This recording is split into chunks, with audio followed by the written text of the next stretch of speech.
podcast is brought to you by Reimagine Radio. Stay tuned to connect together for more content from the Disability Foundation.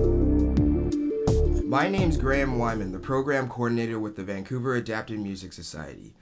Today we have Simon Paradis with us. How you doing today, Simon? Good, Graham. How you doing, man? Yeah, I'm doing great, thanks. Wish the sun was a bit more out, but hey, no complaints. Yes. We're getting a little bit of sun here on the Sunshine Coast, which is kind of usually an irony associated with its name because we usually have lots of rain here. Yeah, no, of course. Well, it's funny, since this whole thing started, I think, we've only had, at least down in the city, only 2 days of rain. Mm-hmm. Something like that. Yeah, we're going to have problems with our water supply come the end of summer up here as well. Right, yeah. Well, I guess, why don't we get started? So, when did you know that you were passionate about music? Well, my father always played rhythm guitar, played songs. My father had a great collection of vinyl. He was a big music file. And so he had a classical guitar, and he used to, grab it, play songs that he liked off of vinyl, songs he could figure out. He had a limited chord vocabulary, Mm-hmm. And when I was 5, we moved to Jamaica, and I have this very vivid memory of waiting in a hotel room to catch our flight home in 1978 and sitting on the bed at the hotel and learning the chords to the Beatles' Get Back on the nylon string guitar and playing it with my dad. Okay, wow. And that was kind of, I think, the moment where I was sort of like, this is very cool. Like it stands out as like your own sort of discovery of something that you didn't know existed. Yeah, that piqued your interest, you could say, right then. Yeah, and then and then it was a very deep rabbit hole from that moment on. And was it always the guitar that you wanted to play, or did you kind of dabble in anything else? Or funnily enough, my mother asked me once, Simon, do you want to learn how to play an instrument? And I said, yeah, I want to learn how to play the drums. She said, no, Simon, an instrument. And my class had just gone to a field trip to go see the Montreal Symphony Orchestra. So I told her French horn, which of course is like, even to get a beginner's French horn would cost like $800. Yeah, no. But my mother quickly pointed to the guitar in the corner of the room and said, there's an instrument, go learn. Yeah, exactly. This is right here already. That's funny. Yeah. Especially the French horn, because being a sax player, I always used to sit next to the French horns. There was only ever one person, and they always seemed kind of like they didn't want to be playing the French horn. Well, and funnily enough, I think it's actually the qualities of the French horn that made me really fall in love with certain trumpet players. Mm-hmm. Like there are certain trumpet players that played jazz but had classical mouthpieces, so they got that big, Wynton Marsalis is like that. Yeah, and I think that Clifford Brown was like that. You get that big bell tone that sounds like it's coming out of a French horn, but it's a trumpet, and you're like, oh, man. Yeah, no, for sure. Listen to that. And also, with regards to the guitar, I had an uncle who was actually a really good lead guitar, good electric and acoustic guitar player. Yeah. And it was crazy. He would pick up the guitar once a year, but he would sound like Stephen Stills right out of the gate. It was just like a crazy good musical guy. And he still plays today. Okay, yeah. It was, I could gather a lot of like hands-on information about the guitar just in my family's surroundings, Mm-hmm. Yeah. And we always like to sing and play songs. So like learning how to play songs by the band or the Beatles or the Rolling Stones, I would have this gang chorus of singers that would accompany me. So that was good. There you go. Yeah. And then, again, just keeping in the idea about the guitar, were you instantly drawn to, say, like the acoustic or the electric? And I got my first electric Christmas morning when I was 12. Okay. And that was a big, big deal. Yeah. And of course, they didn't give me an amp. They gave me headphones that you could like get a distorted tone on, so they didn't have to endure me being a rock lobster, Yeah. But I mean, I always loved the sound of the electric guitar. My dad was a big Eric Clapton fan, so I had to listen to a lot of Derek and the Dominoes and Delaney and Bonnie and Cream and that kind of stuff. And so there was a lot of electric guitar floating around the household that influenced me. And then, it was funny coming back from Jamaica. I remember going to a school dance when we moved back to Quebec. And it was the first time I'd ever heard Eddie Van Halen. Okay. because the DJ at the dance played Eruption leading into You Really Got Me off the first record. Okay. Yeah. And I couldn't understand what was going on. Like I was sitting by the speaker going, what the hell is this noise? Like none of it, the finger tapping, like none of it made sense to me. The sounds I was hearing, it was like, that's some other shit, man. I have no idea what's going on here. Yeah, no, that's priceless, especially for like just a school dance, right? Yeah. Yeah, God, that's hilarious. So I mean, I basically didn't hear Van Halen until they'd already been in existence for like 2 years. Mm-hmm. The only guitar players I heard at home for the most part were like George Harrison, Mm-hmm. Robbie Robertson, Yeah. whoever played on the Dylan records, Yeah. and Eric Clapton. That was like my I'm JJ Cale. That was I was a big JJ Cale fan. I really liked his guitar playing. Yeah, I only got into him when I was like 14 or 15 from my dad. And again, finding out everything that he wrote, and in the sense of the like who took his music and then went on with it afterwards. Myself personally, though, my favorite is Cajun Moon, and no one's ever been able to do solo. that. Oh yeah. Man. That solo is a great exercise in good Dorian playing. Mm-hmm. Yeah, that, and then again, just I think it really encaptured his whole, even like the way that he would record Cocaine or After Midnight. That kind of encompasses his kind of mood that he liked to play in. Yeah, and that wiry electric sound you got off of that pickup acoustic was its own kind of animal in production. You know, you were like, "What's so kind of cool about that sound?" Yeah, right? exactly. Like, well, he's not just plugging into an amp, right? Yeah, it's like an earworm, right? Or you just can't get it out of your head. Yeah. There's a quality to the sound that actually lingers even after the events have gone. You know? Mm-hmm. Totally. So you came back to Quebec, right? Yeah. After Jamaica. And then when you entered university, what was the audition process like? And what year did you enter? Well, strangely enough, I knew a lot about the guitar. Like I could name all the major and minor chords, dominant chords, but I had never really learned music theory at all. Mm-hmm. So I went to my audition knowing very little about music theory, even though I'd been playing. I had my first professional gig as a 16-year-old was my first bar gig. Really? And playing electric guitar in my uncle's band at the Balmoral Tavern in Thamesford, Ontario. Okay. And anyway, so I lived in London, Ontario for a couple of years after finishing high school and played in a bunch of bands there. And then got kind of a bit stir crazy and bored and thought, okay, I should really go back to school and learn music properly because obviously it's the thing I want to do. Yeah. So I bought a book at a local store that was like 0 to grade 2 theory for kids. Okay, yeah. And every day I would go to a cafe and order a piece of pecan pie and a coffee and do the exercises so that I could write the entrance exam because I didn't know any theories. Yeah. So anyway, the guy, I'm trying to think of the guy's name who auditioned me. Oh man, I should have looked this up again. He actually, my audition person was the guy who was the road guitar player on the live from Japan James Brown record. Really? Yeah, he was that guitar player. It was like, I think his name was like, like Paul Katz or something like that. I'd have to look it up. I should get the information to you. Yeah, no, that's priceless. And he was kind of a crotchery, ornery guy, and he knew that obviously I couldn't read music very well, and I didn't have much of an idea of the mechanics of music.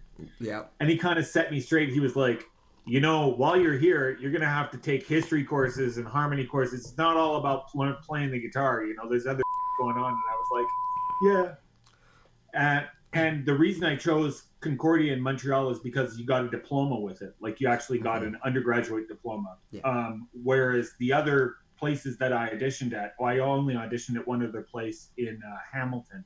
Mohawk College had a really good music program there. Okay. Run by the trumpet player who ran the Banff School of Music. Oh, okay.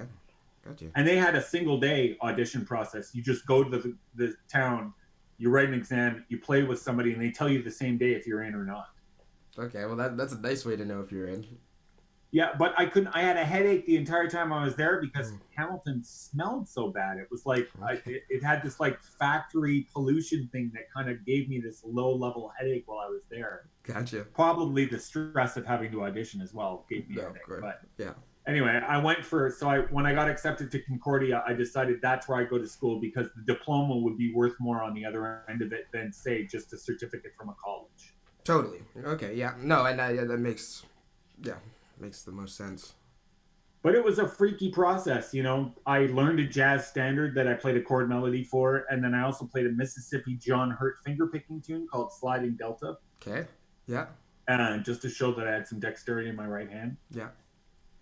And it was, you know, I didn't know how it went really. At the end of it, I don't think he liked me much, you know, and so it was one of those weird things where I was like, well, there goes that, you know. But anyway, I got a phone call on my 21st birthday. I was out here actually visiting Kara. Oh, okay. Yeah. And so I had auditioned, and then I came out west to actually be with Kara, and got a phone call saying that my parents had received a letter in the mail. At first, it was a letter saying you're on a waiting list. Gotcha. And then it was a letter saying that someone had opted to go to McGill, which was a more prestigious program. So now there's a spot for you to go into the program at Concordia. So well, there you go. There you go. That's the very long-winded answer for what really should have been a short answer. No, hey, I like the details. It's all about the details.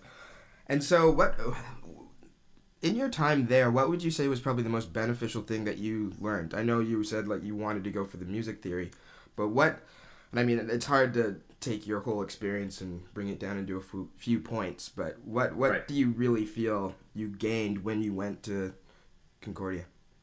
I think probably the best thing was the opportunities I had to play with other musicians who had a wide background of, you know, trajectories that had brought them to that university. You know,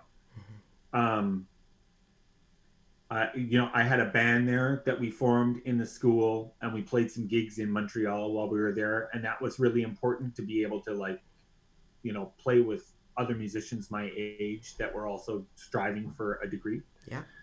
And also my improv classes, they were taught by a horn player named Dave Turner, who's a really fabulous alto sax player in Montreal. Okay. And I learned a huge amount playing in that class in different ensembles and having to learn how to improvise. And the mindset that improvising was, you know, sort of how to get your brain to kind of imagine the scope of improvising the same way you would imagine, you know, painting with watercolors or something. Like it was a really kind of beautiful and elegant process with a guy like him at the helm, because he always found great ways to find, you know, metaphors to draw you in to get your mind in the proper way for what it meant to be musical on the fly. Okay. And we had to do a lot of performing. So we'd like go out and have to play at the big concert hall in Concordia in front of all of our friends' peers, musical peers and their parents. Yeah. And, you know, play Miles Davis's Milestones and solo over it and have people clap. And it was very freaky and scary, you know? Yeah. You remember, you probably did some performing while you were at Berkeley, right? Yeah. Kind of, once you walk out and it's all musicians in the audience, you're like, I really wish I wasn't here right now. Yeah, well, again, it's like, I don't know if you had this as well, but I love that adrenaline rush you get right before you go on stage. Yeah. I mean, provided you can use it as a tool rather than an inhibitor, right? Yeah, instead of crashing and burning. Yeah. I did get the same kind of deal with the performing. Interesting though, I always enjoyed in high school, one of my like practices or techniques that I would do is I would just improvise over tracks I loved. So of course, that would just be as a kid, like, so I always loved improvising instead of well, I mean, I've been improvising for a long time. Leading up to it, I'd had bands in high school that I played in, and I was the lead guitar player in, and did a lot of jamming and playing at home with the turntable. Yeah. But it was more, you know, getting into outside of the language of rock and blues and getting into kind of a more intricate language of having to know what scales to use for what chords. Right, of course. And they were going by quickly. So, you know, how to be articulate on the fretboard where you're like, oh, I have to be in this harmonic minor scale. Yeah. Now I have to be in this major mode. You know, it's like shifting gears quickly in real time. It builds a muscle in the brain. It's different than, say, okay, I'm going to jam to a Cream groove with my high school band and watch people dance. Totally. No, totally. Yeah, no, and then again, I guess I probably didn't get that as much in the sense because I was in the engineering program. But I mean, the nice thing about the Berkeley program as well is you had to have a well-rounded. So I had 2 years of theory, 2 years of ensembles, all that stuff too, right? Priceless, Yeah. right? No, no, no. And for you being a studio engineer, Hmm. knowing about the chemistry that happens when people have to get together and perform responsibly as a single unit, which Yeah. you learn in those classes, Yeah. is invaluable when you get to a studio environment. Oh yeah. And then Yeah. again, also hearing what's working too within like a group, right? It's like what's Yeah. yeah. No, for sure. And learning what language to use when you actually have to steer another musician from what their inclination is to what you think should be happening. It's a delicate process. That's an art in of itself, I would say, right? Yeah, Yes. no, it's No, pretty. it's very hard when you're put to task where you're kind of like, dude, you're really good at what you do. What you do right now is not the thing that you should be doing. Exactly. Right? Hold back a little bit. Yeah, that's funny. All right, so after Concordia, what happened after that? What'd you do after that musically? Well, Kara and I had agreed when we both got our undergraduate degrees that we'd move back out west. And so, I mean, I had the option, I guess, to play, jazz standards on a cruise ship if I'd wanted to after school. Yeah. But I ended up getting a day job at a Royal Victoria College at McGill as a desk porter Okay. Yeah. and worked there for a year. And then we packed everything up and moved back west. Mm-hmm. Landed on Hornby Island, then quickly after a month of staying there, moved to the Sunshine Coast. Kara had lived on the Sunshine Coast before, so we were familiar with some people here. Okay. Yeah. And then musically, the only gigs I could get were in country bands. Okay. Yeah. So I listened to a lot of, Pete Anderson playing with Dwight Yoakam. Okay. And stealing a lot of country riffs from him. Mm-hmm. And pedal steel guys play jazzy chords, so I kind of understood the language of like the pedal steel in country songs and could imitate some of those sounds. Gotcha. But I was kind of drawn. There's a Venn diagram of guitar playing, and kind of rockabilly, country, and jazz swing all intersect at this one fine point. And so I got to kind of swim in that fine point with blues and country bands for a few years, That's awesome. Like you could actually drop a Charlie Parker reference in the middle of a blues song or a country song, and depending on where you are within the harmony of the structure, it actually works, People don't look at you and go, "You're jazzing it up, kid." Yeah. Shut up. Exactly, right? Use that delicate talk, right? That we were just talking speaking about. Well, and there's not a lot of delicate talk once you start smoking cigarettes and drinking beer on a bandstand in a bar with other musicians. Yeah. No, That leaves the room pretty quickly. Yeah. Blunt is what that turns into. Yeah, exactly. Yeah. But then that got me really interested in roots music. And I think that was, combined with my listening experience as a kid and then my kind of music school experience, I was able to draw from both of those things and use them as tools to, I think, make choices when it came to playing roots-based music. Okay. Yeah. Yeah, it seems like a natural transition into that, obviously. Yeah. I think there was a time where, jazz, blues, and country music were all the same frickin' music, and you could hear it at a bar in New Orleans, right? Yeah. And then it was, after the 20s when music became in its own camps, that you kind of lost that continuity through those three different languages where they used to blend naturally within one bandstand. Right. Yeah, no. I mean, it's funny. It's funny. I don't know. Do you feel it this way to a certain degree that we've almost gotten back? It's either people like to dissect music so much, like, oh, it's, what's the phrase I'm looking for? I'll use like electronic music, for instance. It's like, oh no, this is like techno house, with versus like, or it's like alternative rock, which I find is like a paintbrush to like how much music. I agree with you, and I think that the word jazz was abused in the same way.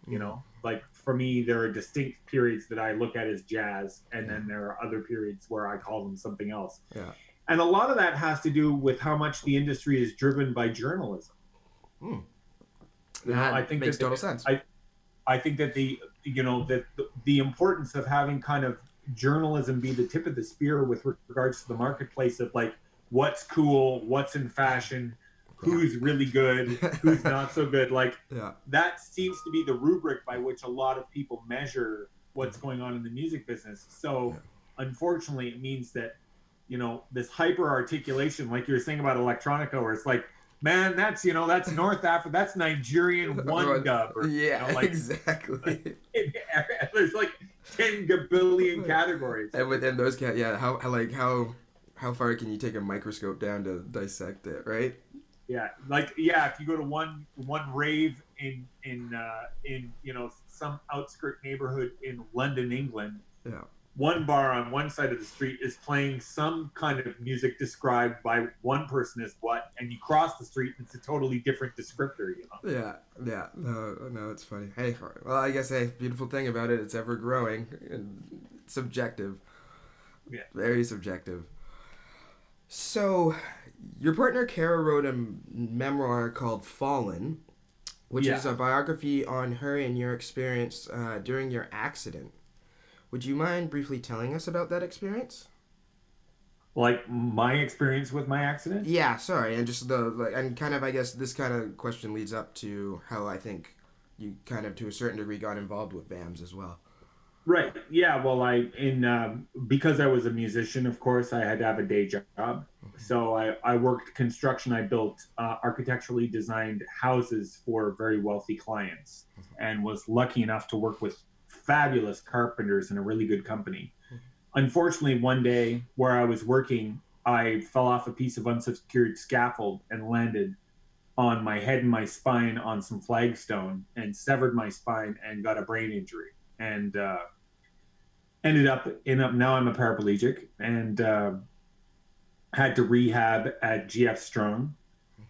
And you know, it was interesting. It came when I was 38, so I had never known a person in a wheelchair before that, or a person with a spinal cord injury. So I didn't really understand the scope of what that kind of injury does. And my wife is a creative writer by her. She has a master's in creative writing, and she's also been a writer her whole life to some degree. And so one of the ways that she kind of managed us crossing that threshold from sort of a singularity of trauma in our relationship to what would become our new normal, she took the task of writing kind of a memoir of the accident and how we were dealing with it within the first few years of getting out of rehab. Yeah. And I could not have written that.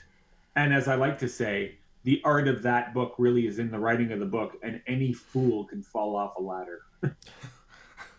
I don't mean to laugh. It's just, yeah, I guess that's a point of view to take a look at for sure. Well, if you can't laugh at it, you're done. No, for sure. You know what I mean? Like it's absurd. Yeah. When you wake up one morning and you're no longer a fully ambulating person. No, of course. And part of that was weird too, because I actually had because of the brain injury, I had a full stroke on my left-hand side. So I'm relearning the guitar for the second time. Right. Yeah, and that's so I'm 11 years into relearning the instrument, you know, and that's been great. It's been a lot of fun to rediscover it, you know. Well, how have you approached that differently then? And maybe you can tell our listeners what kind of process you did to get back into music again. Well, at the time I was playing with a very wonderful guitar player, singer-songwriter on the coast named Joe Stent. And he would come over to my house almost every day and sit with me and play, just even if it was only for 10 or 15 minutes. And I got tired very quickly because I was still at the point where I had to look at my left hand and be like, okay, I want my first finger to now press there. Mm-hmm. I want my third finger to press there. Like everything was molasses slow. And I couldn't really stand listening to myself for more than about 5 minutes at a time because I sucked. You know, it was upsetting to hear what I was doing on the instrument after feeling so relaxed and feeling like I had such facility beforehand, right? No, so, of course. And then it was just about, you know, trying to put miles back on those tires and writing new neuronic pathways, being very mindful of exactly the things I wanted to do with my fingers, and then hoping they heard. Mm-hmm. And I Yeah. still have moments where I'm playing gigs now where I go to do something with my hands and my fingers do something totally different than what I thought I was about to do. Yeah. Like little weird, like there's a ghost in the machine. Yeah. No, and then have you, I mean, how has it changed your view on the guitar, and to maybe a certain degree music in general? Well, I've tried to simplify and focus on intent and musicality because I don't have the same, I don't have the same ceiling of chops that I had beforehand. So I can't, in any moment, substitute being clever and articulate on the guitar in lieu of being musical in the moment. Gotcha. So it's taught me a lot about just being present and trying to think about being inside the song as much as possible, Mm-hmm. not ice skating on top of it like a lead guitar player. Mm-hmm. No, of course. So, your first solo record is called Mouthful of Stars. And You engineered it. I did, actually. That was the first time that we met. And I guess this was before I showed up. But how did you approach the pre-production of that record? Well, that record was almost like a Steely Danny kind of thing. Like I didn't really have fully flushed arrangements in my mind of the songs. Okay. I just had songs that I played on the acoustic guitar and sang. Yeah. And then I hired a bunch of musicians that I liked working with and that I had met and I wanted to work with. Mm-hmm. And we all got together and we just played them and recorded them as they kind of unfolded within the studio, Mm-hmm. Okay. which was my living room. Yes, it sure was. And then, Yes. so I guess how much input, you said Kara was a writer, how much input, and I've just seen the way, or at least heard the way that you guys worked, how much input did she have on the lyrical content of that record? Oh, quite a bit. I think that her fingerprints are probably on most everything in that record. Mm-hmm. Some things are all of her lyrics, and I just put music to them. Oh, okay. Like the song "Home" is all her lyrics in prose, and I just wrote a melody and a chord arrangement around it. God, it's been like 5 years or 4 years, and I'm still learning stuff about the record. Yeah, so there's a lot there, Mm-hmm. Anyway, and same with The Spill. Okay. I think all of The Spill are all her lyrics, and I just put music to it. Okay. And then, so you kind of have that way. When you guys are collaborating, in the sense, would you come up with something, like, obviously there's songs that you specifically wrote music to her content, but when you guys were working together, was there a different dynamic? Like, would you come up with an idea and then maybe she'd play with some stuff, or you guys... It kind of could go both ways, Mm-hmm. I really enjoyed stumbling across a really strong lyrical phrase and being able to expound it and find its inner kind of prosody and pocket. Yeah. And whenever I was writing something, I'd be like, this has gotten clunky and away from me. Kara, could you help me by editing this stupid clunky thing I just wrote and make it sound more musical? And, Gotcha. she has a really good eye for that. An eye and an ear for the musicality of language. So, Mm-hmm. At any stage, it would have been handy to have her input on everything, really. Yeah. All right. And then, so, you had the record, and then you reached out to the Vancouver Adapted Music Society. And so how, I guess, maybe talk about, maybe if you don't mind, how you found out about it and what drew you to the organization. Well, before I did Mouthful of Stars, I recorded a duo record with my friend Joe Stenton called Good Road Home. Mm-hmm. Right. And we decided to give back to GF Strong by doing a free concert there. Okay. So we went there one day and did a free concert, and Dave Symington wheeled in because he heard us playing music from down the hall. No, really? And we met Dave, and Dave told us about the whole VAMS initiative because you guys were in the midst of doing the Strong sessions, I think, at that time, which Joe and I weren't a part of. We just came on board for some of the live concerts that came after that release, right? Oh, okay. Yeah, that would have been before my time, even. Maybe. And then I got to meet Dwayne Geddes, and Dwayne Geddes was the one who recommended you as a possible engineer for the record. Mm-hmm. Yeah. Right.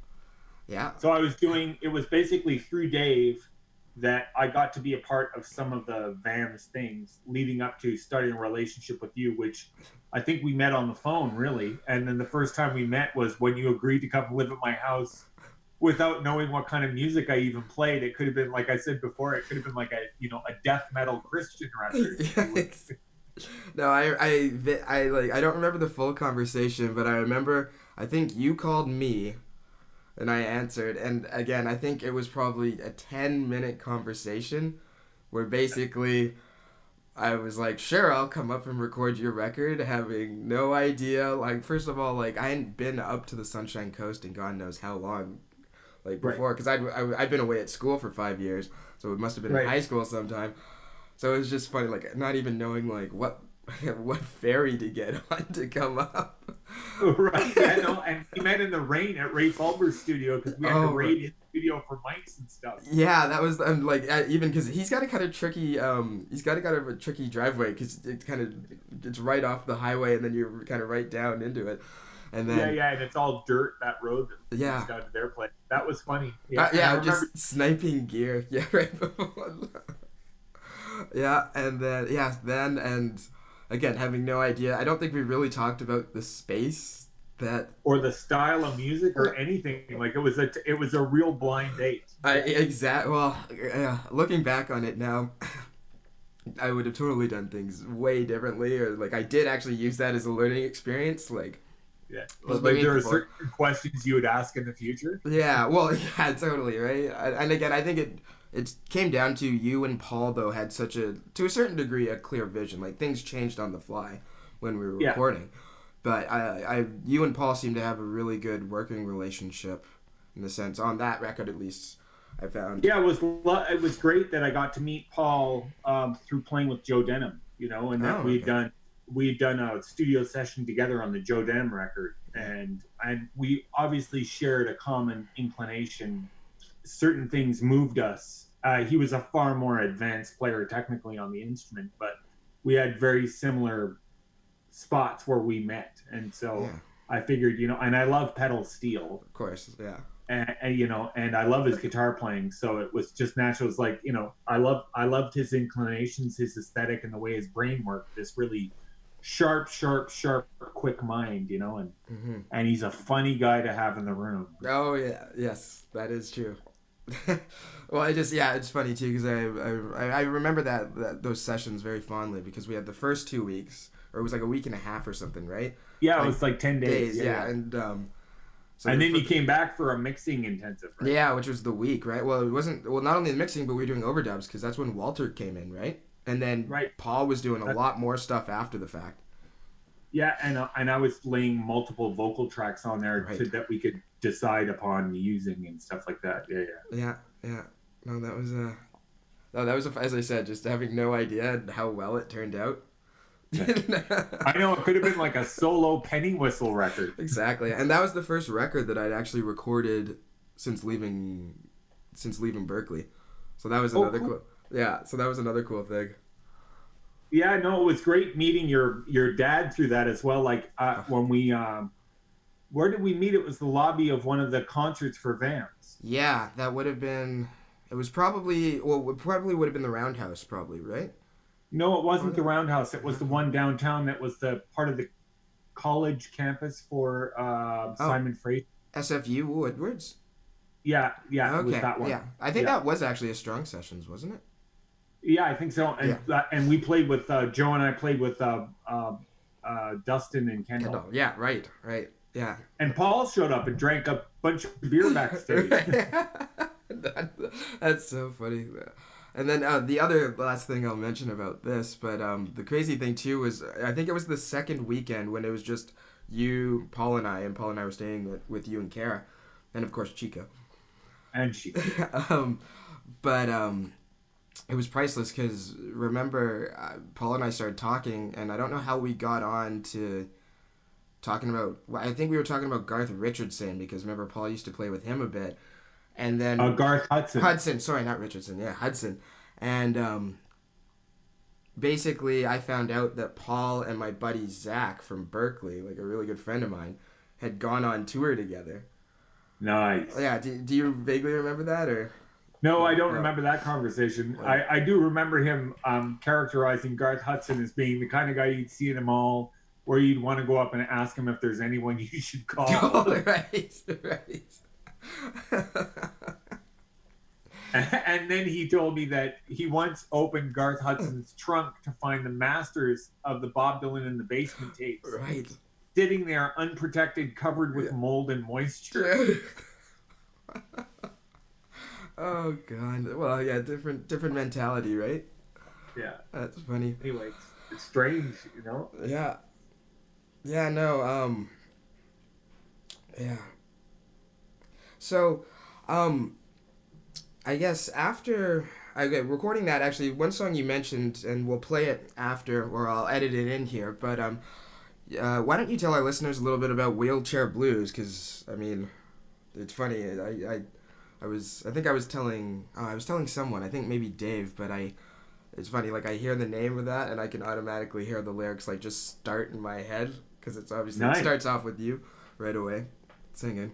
Yeah, that's one of the first songs I wrote out of rehab, actually. Mm-hmm. And there were a couple of songs I wrote. There was Wheelchair Blues, and there was another song called Pain in the Night. And Wheelchair Blues is where we got I know the album was called Mouthful of Stars, but the band was called the Cat Hair and Glue Orchestra. Right.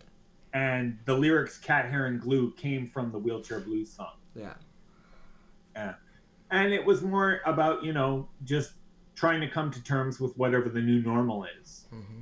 You know, I think one of the lines in it is, it's the Book of Job Part 2 at best. Yeah. You know, it seems to be an apropos way of describing being like, oh, I guess this is my new life now. Here I am, you know? Yeah.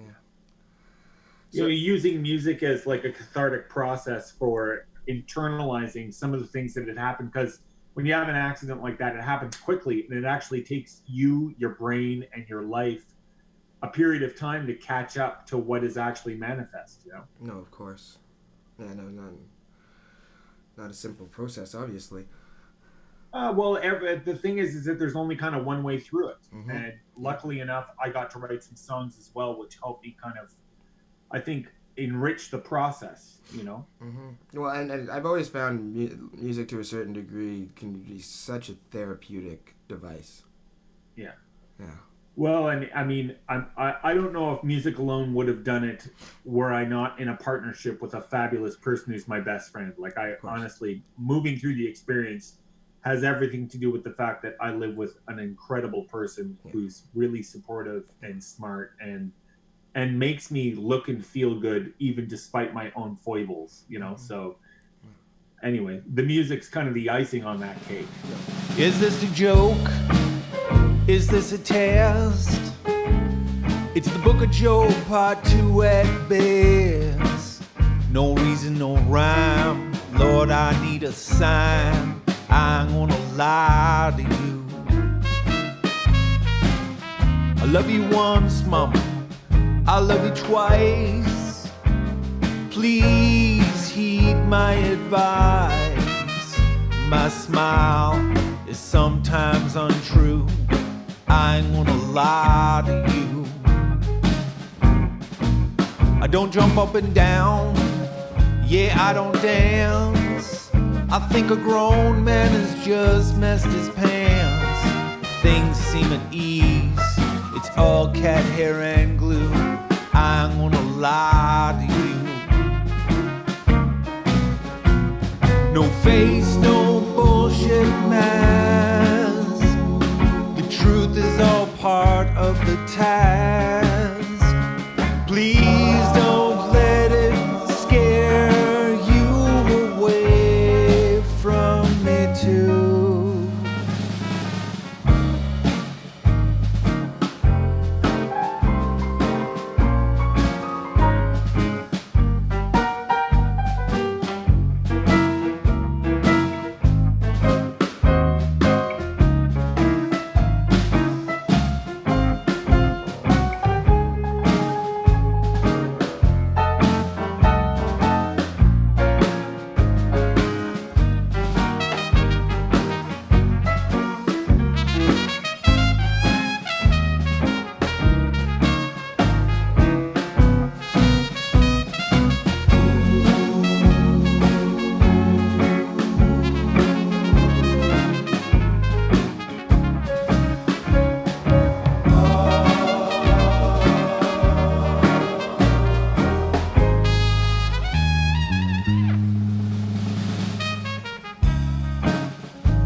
Cross your fingers, don't step on a crack. It's a sealed deal, no take backs. I paid my fine, but I'm on borrowed time. I ain't gonna lie to you. You brought me up, baby. You give me a chance. Can a brother get a medical advance? If I had to guess, it's liver at best. I ain't gonna lie to you. Things seem at ease. It's all cat hair and glue. I ain't gonna lie to you. Well, I ain't gonna lie to you. Well, I ain't gonna lie to you. Well, I ain't gonna lie. Ooh. And we're back with Simon. So, Simon, you'd finished that record, your first one.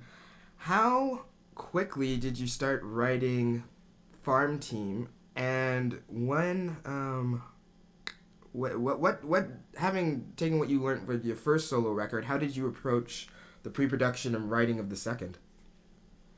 Well, I had more time to work with the second one. Again, I'd written all the songs initially as just songs that I was playing by myself and singing on acoustic guitar. Mm-hmm. Then I got a band together on the Sunshine Coast, and we started actually working out arrangements for them and playing the songs live. Okay. And just a core trio, bass, drums, and me on guitar. Yeah. In terms of the writing process, again, Kara and I were collaborative on most of the songs on the record. Mm-hmm. There were 3 songs that I co-wrote with a poet named Michael Barnholden, who used to live here on the Sunshine Coast, and now he splits his time between Vancouver and Palm Springs. And I think he started the Kootenai School of Writing. Okay. Back in the day. Gotcha. Anyway, he's a really good poet, and he showed up at my house with a bunch of lyrics that he had, and I was able to churn a few songs out of them, which was nice. So it was kind of a collaborative record in terms of getting material together. And just before we were set to record at my place again, I actually rented a studio in West Sechelt, and myself, the drummer, and the bass player went in as an acoustic trio and played the entire album from top to bottom. Oh, okay, yeah. And I actually still have those recordings. They sound great. It could be its own album, really. It's really, it was lovely. And I got to play all the solos, and, it was I wasn't juggling with studio musicians as much, and it was more rootsy and kind of in the ground. Mm-hmm. The arrangements are slightly different. Certain things, as you know, as an engineer, certain things happen within the process of recording and mixing where you manipulate arrangements to kind of fit the material you have at hand and stuff like that. So the songs changed slightly as it moved through different parts of the process, but it was really great having that initial blueprint in that one studio to rely on and say, okay, let's play that a little slower, or maybe I should change that key, or boy, that song really needs a bridge, or I should not play that solo. There's a lot of information that you have that you can audit from doing that kind of initial foray. Gotcha. And then, so forgive me if I'm remembering from our conversations, was the kind of quote unquote demo done to tape as well? No, it was done to. Right, because the actual recording was done to 4-track 1-inch tape. No, the demo was done on Logic at a digital studio in West Sechelt. Okay, yeah. Gotcha. All right. But it was very warm, really well done, a nice room, good engineer. Mm-hmm. Okay, yeah, and then, so one looking at the record, Sweet Melinda, the title track, I believe, if I'm remembering correctly, the first track. I'm not sure. It's not the first track. I think it's the second track. Second, okay. So the second track off the record reminds me a lot of the kind of style you're writing from the first record, whereas Mr. Hopeful, which is later in, sounds personally to me like a departure, it grew into something else than what the original Mouthful of Stars kind of writing process was. Or at least that's to my ear. Right, and funnily enough, Mr. Hopeful was a song that I've been working on for about a decade. Really? So before I had approached any of the material on the Mouthful of Stars record, I had been working on Mr. Hopeful, and Okay. it sounded more like a Beatles kind of acoustic bluegrass tune for a long time, Okay. and had different lyrics. So once again, Kara came on as someone to help actually give the lyrics a lot more kind of depth and intent. Mm-hmm. And so a lot of the lyrics that you hear on the song are hers. Yeah. And once she was done writing her stuff, I realized that the aesthetic could go in the direction much more of like kind of a punk rock song with some sharp teeth to it. Yeah. And it was fun to be able to go into that vein. You know, I've listened to a lot of punk music in my life. I've just never really played it live, but it was a lot of fun to, you know, to try and catch that lightning in a bottle with the people that I had working on the record. Mm-hmm. And because it again, we definitely had some more electronic or electric sounding tracks in A Mouthful of Stars, but did you kind of consciously? It seems like this record was kind of somewhat split in between the acoustic electric realm versus the first record was a lot more kind of acoustic driven. Was that a conscious thing, or? Yeah. I wanted to play more. I think you mean, okay, so you feel like the Farm Team record was more split between acoustic and electric tasks than the Mouthful of Stars record? Yeah. You know, funnily, I felt them both kind of even on that footing going into it. Maybe the results, we relied more on acoustic material for Mouthful of Stars than we relied on acoustic material in Farm Team. Okay. I don't know. I haven't really thought of it in that context. You know, I dabbled. There are quite a few acoustic-driven things on Farm Team, or Grooves and Ruts is the name of the record. Actually, yeah. Farm Team is the name of the ensemble on that record. You know, there were definitely moments where I wanted to keep my playing acoustic so that I could let the pedal steel really bloom on a couple of songs. Mm-hmm. And a couple of songs I felt sat better within, you know, me playing kind of an acoustic rhythm track rather than me trying to actually play something more on the electric. Right. And then other songs, when we got to the recording process, I ventured off into the electric area with them and felt like, oh, okay, let's go there. You know, it's I tried to let the process sort of drive the aesthetic of where the songs were going to end up, rather than have, you know, a set blueprint where I was like, okay, I'm going to play djembe on this song and penny whistle. And then, you know, I wanted kind of, and it was, I think that was a big part of the entire process, right from the beginning to writing the grant, to getting the grant, to hiring the band, to rehearsing the material, to, you know, making the material go from being a solo singer-songwriter thing to being a band arrangement. Like it was almost like the process was the way in which we could let the songs fully reveal themselves. Okay. Yeah. And I really enjoyed having that time. You know, I was able to take a couple of years to do it, which was really nice. Mm-hmm.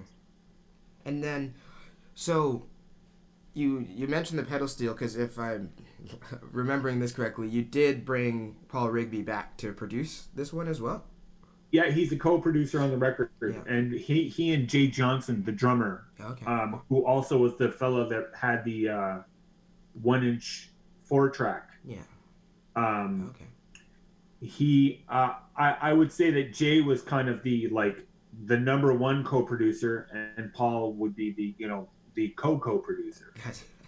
Yeah. Gotcha. Yeah. And okay, so this next track is going to be we'll play Sweet Melinda now, and then at the end of the podcast I'll put on Mr. Hopeful.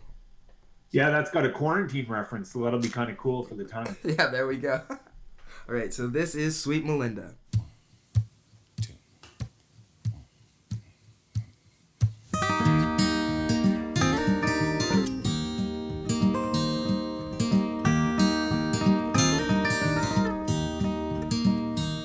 There's a lot you can learn from the noise in the room, or the whining of the engines outside.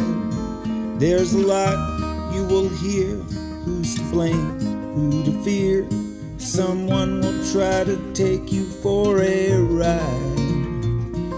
Me, I hedge my bets, replay old regrets, use this bottle to heal my pride. If it's not too much to ask, here's $5 for gas. And sweet Melinda, could you drive through the night?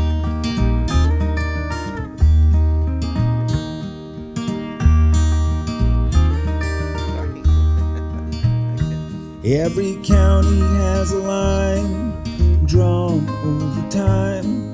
Once crossed, you can't find your way back.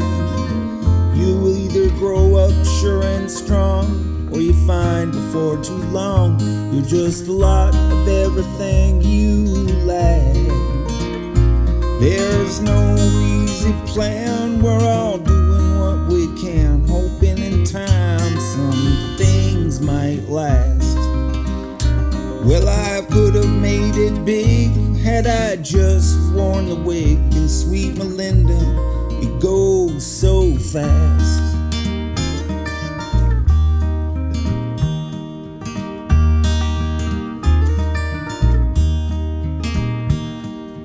Taking little pills for the aches and the chills, everything that's feverish and sick. But you can't treat a fever if you're not a believer, 'cause having faith is half of the trick. When believing, you know, well, it ebbs and it flows like a snake, it sheds its skin.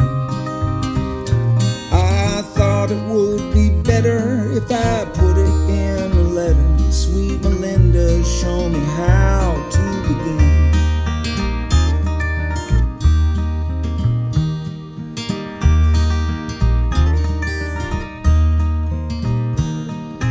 Bass drum pounds, we buy another round, thinking maybe this should be the last. Rock and roll had its day, and then money got in the way, trying to hop a train out of the past. I'm a long way from good, man, I'm many miles from fine. My records have both grooves and ruts. If we leave before the moon, we can reach the coast by noon. Sweet Melinda, if we only had the guts. Ah, sweet Melinda, if we only had the guts. Ah, sweet Melinda, if we only had the guts. So, Simon, you mentioned about the quarantine. This kind of ties into my next question. How have you been occupying your time during the COVID-19 pandemic?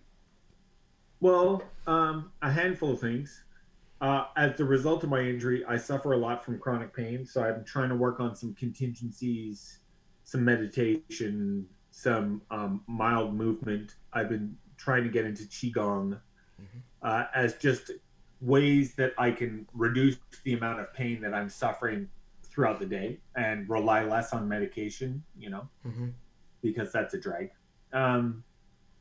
I've been teaching some Zoom lessons to some music students and a little bit of songwriting stuff. As I mentioned at the top before we got on air for the blog, Kara and I wrote a quarantine song, and I have been throwing tracks back and forth with a friend of mine here on the Sunshine Coast, Paul Dwyer, and have created this kind of like rock song as the result of this new tune that we wrote. Yeah. And I'm really proud. So that's been fun to have that iron in the fire, where you're like, you're giving birth to something new. So I guess I'm trying to be creative and mindful all at once. I mean, I'm a bit of a recluse because I'm living in a rural area in a wheelchair, so I don't get out much except for gigs anyway. So it was rather easy for me to raise my drawbridge and stay home. I didn't feel like I had to completely become a new person to do that. But I guess just being creative, trying to stay in touch with friends and family, trying to write songs. I've been revisiting a classical piece on the guitar that I used to know before my accident that I lost in the accident. Okay. And I've been looking at some jazz standards and trying to come up with some chord melodies for them, and little bits of that kind of work. Yeah. Little writing, little guitar playing, little teaching. Getting back in the shed.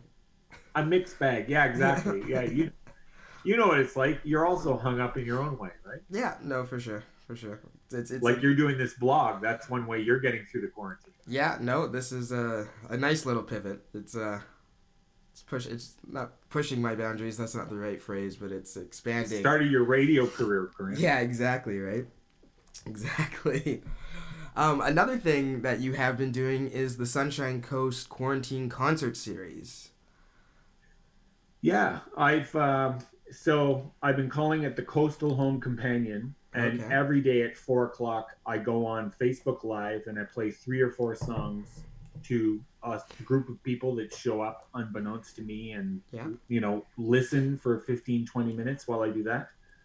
And it's kind of like based on the format of like an old time radio show, where like a farm equipment provider or like a flour company would be the advertiser, and a country band would play to like farmers milking in the morning, or you know what I mean? Like those weird old time radio shows that used to crop up all across the Midwest. Yeah. I haven't actually been doing it so much this week because I have a few aches and pains that I've been resting up with, and I'm going to get back to it probably this Monday. Nice. And start it again, and it's been great because it's also something I have to prepare for. I've always tried to do new material each time, so I'm doing a little bit of my originals and doing some covers. Sometimes I have theme nights. Like one night I just played Tom Waits songs. There you go. And one night I just played Neil Young songs, and it's a fun thing to uncover, and you can play anything you want.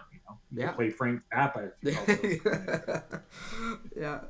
Some out there stuff. And then I guess tying into that, what's it like? I mean, I know with the Facebook Live you can see messages from people, but what's it like, or maybe elaborate on your experience in playing to an audience that isn't in front of you? Well, I had to learn early on to minimize the screen so I'm not looking at my own life image in front of me playing. Gotcha. And don't try to read the messages as they come in because you'll forget the lyrics immediately. Right? Gotcha. Like I've got some early concerts where I'm playing and I'm trying to read someone saying hi from New Zealand, and I'm like, oh, and immediately I forget the start of the next verse. Yeah, just to add another tag. It's almost like you have to convince yourself that you are playing for no one. Yeah. Because there's no energy coming back to you anyway. And then you read all of the comments afterwards and like them and reply to people and say thanks for coming and all that stuff. But. Yeah, it's a weird trick. It's very meta.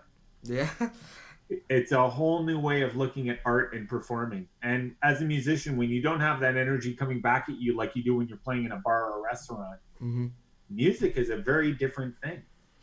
Yeah, well, at the end of the day too, it's got to be for yourself, and I guess this is a perfect way to kind of get back to that. I guess. I mean, at a certain point, you're kind of like, I'd even be happy with a boo right now. Somebody throw a beer bottle at me. Yeah, I know, right? Well, you can't train Chico to start, boo. Yeah, exactly, right? Chico, we've mentioned him a couple of times. Yeah. Chico is my chocolate lab, who's a total mensch, and he's our spirit animal here at the house. Yeah, no, he's great. He's great. Yeah. He's a larynx short of full sentences. Very close. Yeah. Well, alrighty, sir. I want to thank you very much for participating in this, and give my best to Kara, and I'm sure we'll keep in touch. And yeah, totally. Well, I'm gonna have to phone you quickly anyway and talk about the collaboration song. Right. Right. Another thing. Sorry. No, go ahead. Another thing that VAMS is doing right now is a collaboration song. So, like Simon was saying, he was doing with his friend on the coast, sending tracks back and forth. We've been doing Zoom sessions and sending tracks back and forth with different clients. And Simon's been put in charge of doing or at least taking the first stab at the vocal content.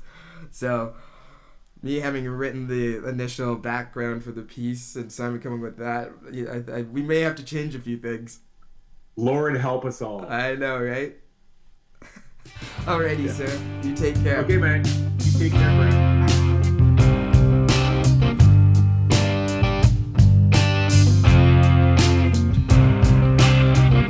The quarantine was lifted today. All the kids could go outside and play, but they'd all grown up, yeah, moved away, looking for Mr. Hopeful.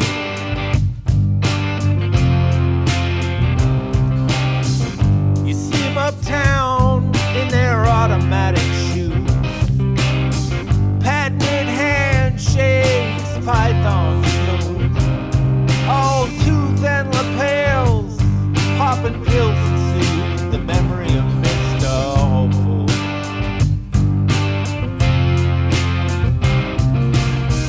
Down on the corner